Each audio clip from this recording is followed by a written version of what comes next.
যে যেমন করে তার কাছেই তা ফিরে আসে। গল্পটি একজন কৃষকের। সে প্রতিদিন একটি রুটির দোকানে 1 কেজি করে পনির বিক্রি করত এবং 1 কেজি করে রুটি কিনে আনতো। রুটির দোকানদার এর সাথে তার অনেক পুরানো পরিচয় হওয়ার দোকানদার তার থেকে পনির নেয়ার সময় আর মাপ দেওয়ার প্রয়োজন মনে করতো না এবং কৃষকও তার থেকে 1 কেজি রুটি কিনে কোনো মাপজোপ ছাড়াই চলে আসতো নিয়ে।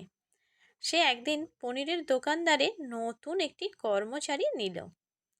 কৃষক যখন তার পনির বিক্রি করতে আসলো তখন সে পনির কৃষকের থেকে নেয়ার পর সেটা ওজন করে দেখলো। ওজন করতে গিয়ে দেখা গেল পনিরের 1 কেজি পনিরের 100 গ্রাম কম আছে। সে তার দোকানের মালিককে ঘটনাটা সব বলল।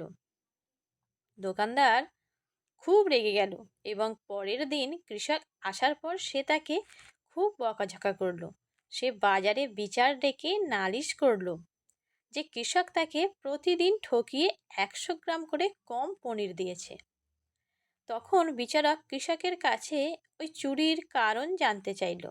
তখন কৃষক বলল, আমি খুব গরিব মানুষ হুজুর, কিন্তু আমি চোর নই।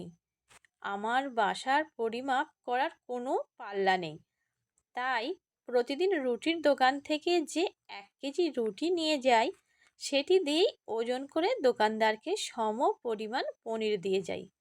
তাই আমার জানা ছিল না যে ওখানে 100 গ্রাম রুটি কম ছিল। এরপর অনুসন্ধান করে কৃষকের কথাই সত্য প্রমাণিত হলো এবং দোকানদার সবার সামনে লজ্জিত হলো। গল্পের শিক্ষা, যেমন কর্ম তেমনি